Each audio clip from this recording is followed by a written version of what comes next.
Awesome. Hey, everybody. Thanks for being here today. My name is Yesenia Perez. I am presenting on a partnership I've been doing in collaboration with our Hawaii partners at the Imiloa Astronomy Center.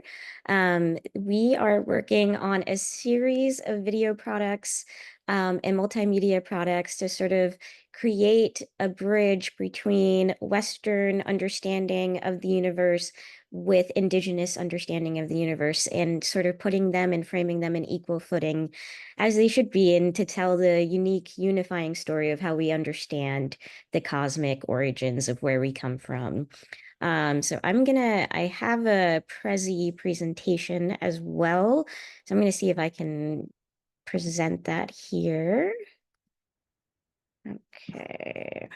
And then I just have to share my screen. Got it. Share. Pardon me, I am a little bit not the best tech. Okay. Start presentation. All right, can you guys see my screen okay? Cool. All right, so it's known as the Kumulipo project. So we are weaving together, like I said, the Hawaiian cultural heritage with modern astrophysical discoveries.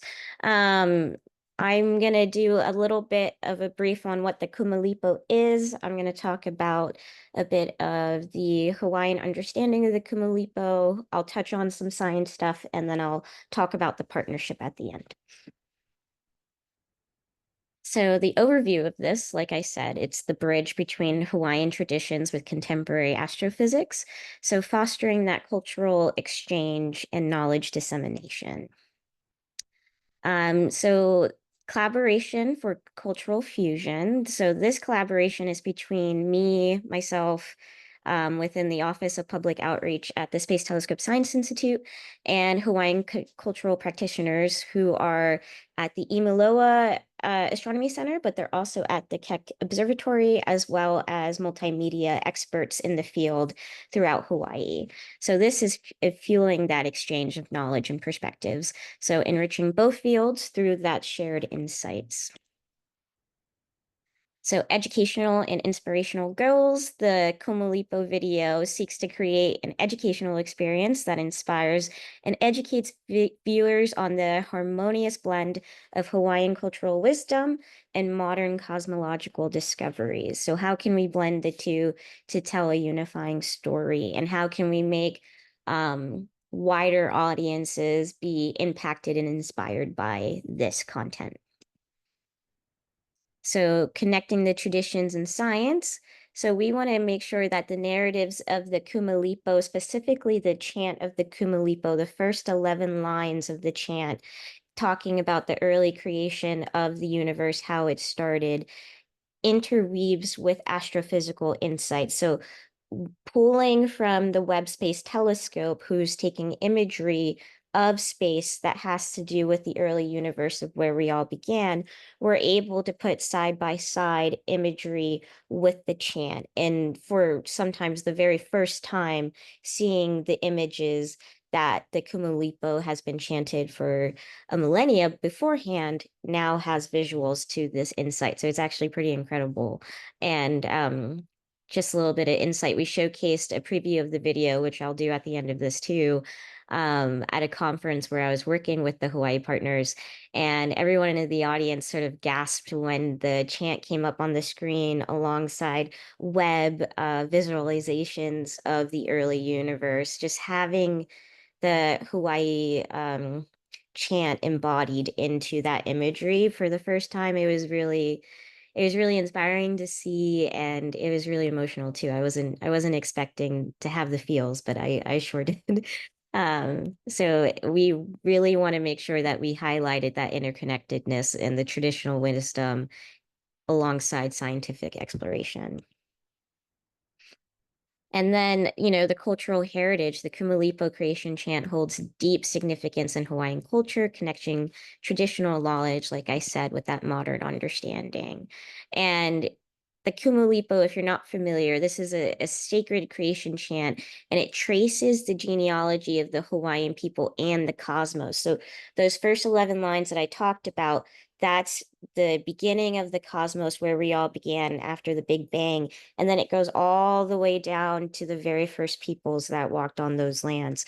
And so it is, I believe it's thousands of lines long. It's very long. So it is a well-versed, very poetic chant. And like I said, those first 11 lines really inspired us with our astronomical content. And then, the chant embodies traditional knowledge, reflecting on the wisdom passed down through generations. So, how can the efforts underway to preserve and promote the Kumulipo chant as part of a vital part of cultural heritage in the modern era? And this is the most important bit: is like, how can we bring the Kumulipo up into the present tense with modern innovations?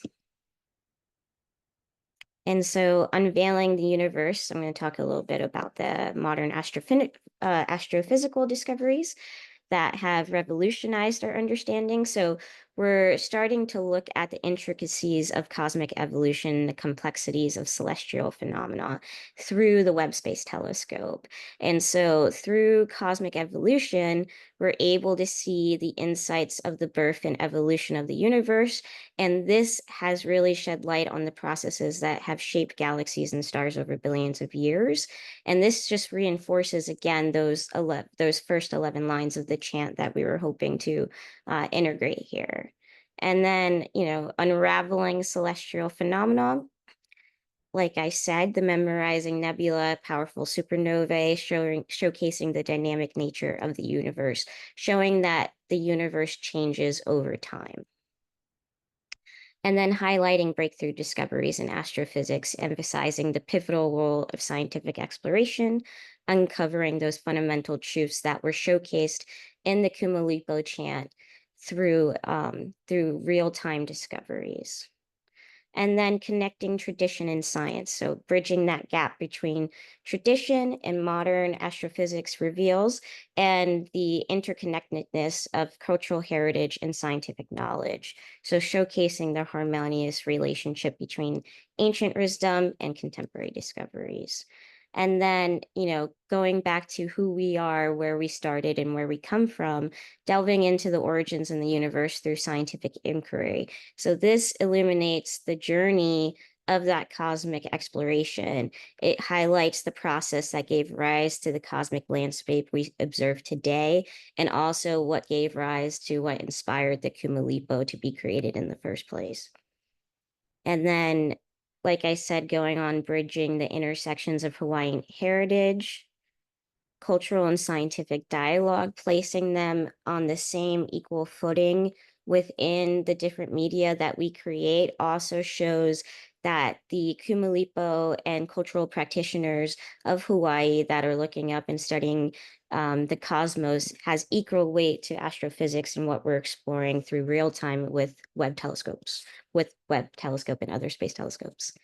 And then, understanding the importance of diverse perspectives. So the project underscores the significance of getting that diverse cultural and scientific perspectives, fostering that holistic understanding of the universe's mysteries. So in my opinion, there's no right way to look up at the sky. I think every way to look up at the sky is the correct way, and exploring and asking questions empowers us and motivates us to find what's out there. And I think putting that significance and integrating those diverse perspectives also allows us to ask new questions of each other and new questions of the sky that you wouldn't get if you're just siloed into your own perspective of looking up. And then bridging traditions again. Words are hard. Integrating cultural and scientific knowledge. So making sure you have a unified vision of the universe's wonders. So making sure that whatever message you're telling with the indigenous view as well as the Western view, it's unified. There is no right or wrong. It is connected together. So highlighting that integration and making sure whatever voice you're telling is unified on both fronts. And then exploring the insights offered by the Kumulipo.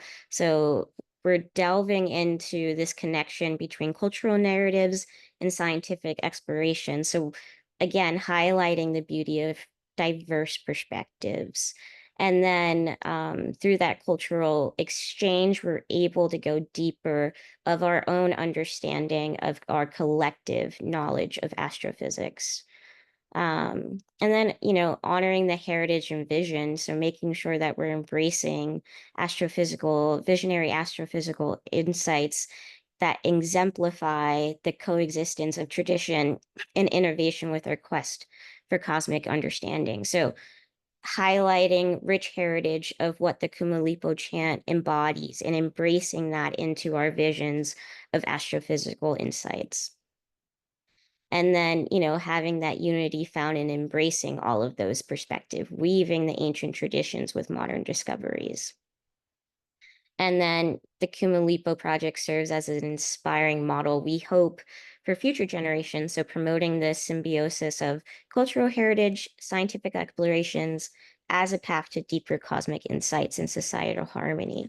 And now I will showcase the video real quick. And hold on. Let me get it. Bear with me.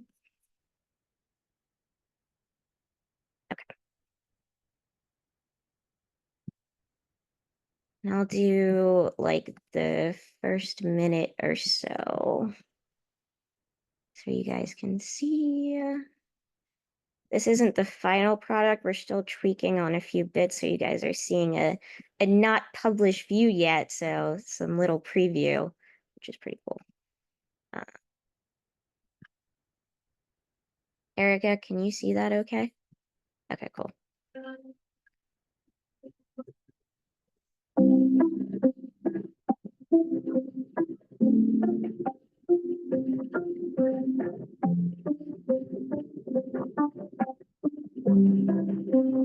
Premiumbeat.com. That won't be there on the final. This is just the preview video.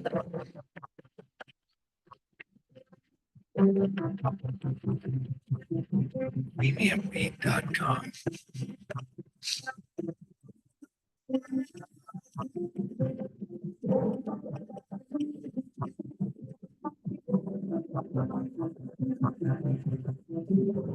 Premiumbeat.com.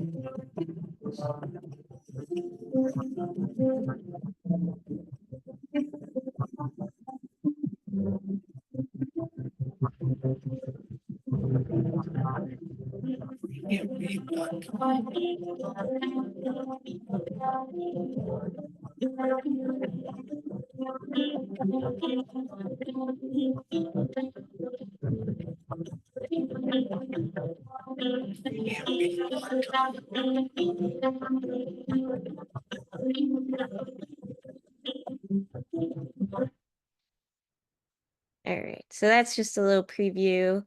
Thanks for bearing with the premiumbeat.com. We haven't bought the music yet because we're waiting for approval from our partners. But just that's a quick little view of the work we're doing with them. And the visuals you see on the first plate, that is some visuals from Hawaii of a tide pool. So we're trying to incorporate real images from Hawaii alongside our astronomical visuals from Webb telescope. And there's a portion in there in the middle of the video showing the first imagery of a black hole, and we're starting to impose Hawaiian language on the screen for astronomical objects as well. So it's going to show black hole in the Hawaiian language, and then smaller text, it's going to be in English as well. But we're putting the Hawaiian language first with this as well, and that's a key component of this work too. And this has really been inspired by the work of Hawaii, longstanding traditions of looking up at the night sky, as well as there has been some it's been really hard for Hawaii with their native lands being taken over by some of the observatories, and how do they combat that sort of anger to find connections. And so through partnerships like this, we're trying to find areas where we can share their voices and put them at the forefront, and also allow them to express that frustration fully too, and be able to express themselves in a way that's valid and they have a voice and it's at the forefront. And I think my partner is here as well from Imiloa, as well as just Hawaii in general. He is an expert in multimedia and visual effects. His name is Naalehu Anthony, and I don't know if he wants to say a few words. I did see him pop in for like a brief second. I hope I didn't say anything too wild. Lehu, please feel free to jump in and correct me. No, not at all. Aloha, everyone, and sorry for being a little tardy to the call, but I just wanted to jump on today and just say how thankful we are that we got an opportunity, almost on accident, to tour Space Telescope, and we ran into the education team over there that completely shifted the way we were thinking about education and educational products in Hawaii with respect to astronomy and the data that comes out of these, in our case, ground-based um, astronomy telescopes that really started this discussion on how can we collaborate and how can we move forward with certain products. And Jesse and Hussein and the rest of the team have just been really welcoming in that collaboration. And I can't say enough about the potential of what is to come. So just really thankful to be on the call, and mahalo to everyone at Space Telescope for being so welcoming. Aloha. Thanks, Lehu. Appreciate you. And he touched on a really good bit there, was, seeing the future of this partnership and what's to come. And I think that's a huge thing when you're thinking about partnering with other people, especially like indigenous people or cultural people away from science, is what can this partnership look like long term? Because it shouldn't just be a one-off where you're just creating one product with these people. Partnership is about relationship building. And so it's about the relationship you have with these people. And out what comes from that relationship is these series of products. It's not led by the products, it's led by your strong relationship with them and what type of unifying voice you can tell alongside them.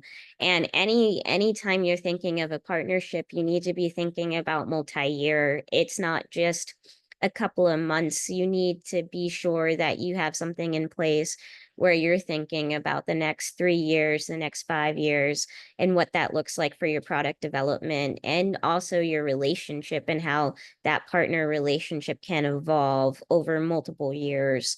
Because that's the most important thing, is if you're partnering with a set group of people, that is a relationship that you need to care for and respect, and it needs to have equal unifying respect.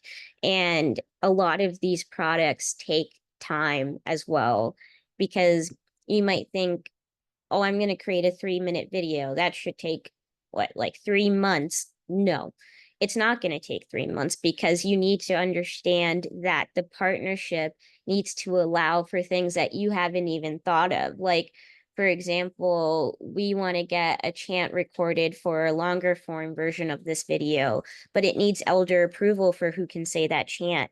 And to get elder approval, that takes an ongoing discussion that can be anywhere from weeks to months to even longer. And you have to let that process happen as it needs to, because you can't get involved with that. That's not your place. And so a part of that relationship is respecting that boundary and allowing that space to exist for them to do that work when they need to do it and keep the project sustainable, even so with that longer term dynamic and conversation. So when thinking about this, if you're pitching any type of partnerships to your organizations, you really have to pitch it from the relationship itself. not from the products you're going to create from it. You can say at the end, we will create some cool products, but the beginning of your pitch to leadership should always be why this relationship is going to enhance your organization and vice versa. It's the relationship, not products. But yeah, any questions? Sorry, that was very fast. I threw a lot of things at you. Got a comment. So, we have a lot of indigenous communities here in New Mexico. And I don't know if you saw Jeff and I nodding along various times during what you were saying, because we've had very similar experiences working with indigenous populations here. So, and that this is also a major component of the punch outreach that that our museum's a part of. And if it's okay with you, I might share the recording of this session with the punch outreach team, because I think they find it interesting. Yeah, absolutely. Not a problem. Feel free to. And if you ever need me to just speak to people as well as part of like professional development, talking about partnership, happy to do so too. And just reinforce that again, relationship first. Products are the result of a successful relationship. Yeah, Jeff and I were both nodding very hard when you said that, because we found that to be true here as well. So thank you for that offer. Yeah, absolutely. Um, and then another thing I want to stress too is collaborations in person are so crucial too. I know we oftentimes work in a virtual dynamic and virtual environment, but having moments within the year that you can connect with each other and be in person for that collaboration is so key too.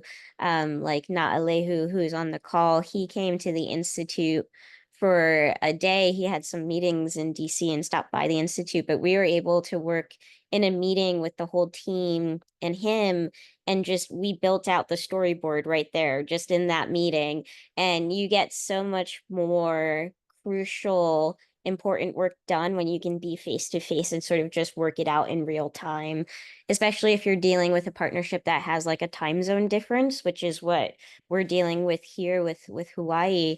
Making sure you have the time and the space to go see each other. And so the team at Space Telescope is traveling to Hawaii in September for about a week and doing some on the ground collaboration, as well as seeing some of these places in real time, learning about the nature of wayfinding and navigation and looking up at the night sky from Hawaii.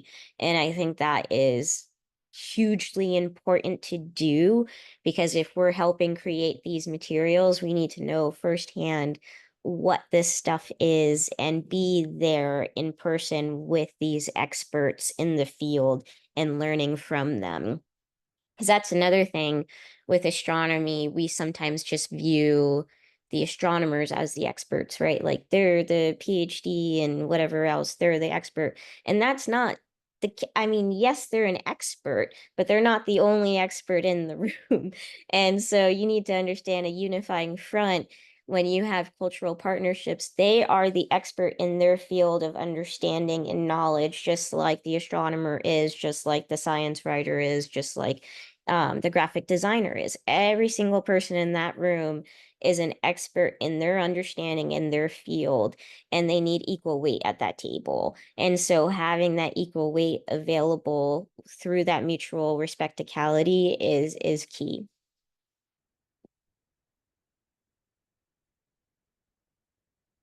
But yeah, I think that's about it. We can wrap up.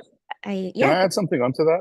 yeah, go Yes, ahead. yeah. I mean, the last comment as well, I think is just, it's critical to punctuate that um, from the cultural perspective, everything that is worth building is built on long-term relationships. Mhm. And so setting the foundation for those and really getting to an understanding of what's important culturally, what's important from an information and storytelling standpoint, um, grounds us to engage in, what we all hope to be a long and fruitful relationship. And I think the in-person Zoom is a great equalizer because we're so busy and we're working in, all of us are working in teams from around the country. But the face-to-face work, like, just want to punctuate that as well, like coming together for even just a couple of hours and understanding the synergy of being in the same place and space to be able to lay something out, like it all just laid right out. And we were able to use that as a straw of what then needed to get built out in terms of content and how we were going to go. But, you know, if you go back to that meeting, to the product that is, you know, the second piece of Physics of Po, it's largely the same, and it's just refined and refined. And I think the other piece of, like, you know, Hawaii has this really interesting dynamic where sometimes people get called out for like going on vacation in Hawaii when they come out for team meetings and the like. But what you said, Jesse, is so critical to the idea of coming into a place in space and not only looking up, but meeting folks who will then help to carry the storytelling ethic and believe in it and advocate for it on our end to allow for the next set of products to be just that much easier because of the kinds of relationships that are built when you're face to face in the same room. And then, you know, and then we clean up and we figure stuff out over Zoom in between. But grounding those relationships is, in my opinion, just how we make for something that can then span a much longer place and space and time. So, you know, understanding that those that everyone wants that is it's just really important to like lay the framework for that so that we can build that out over time.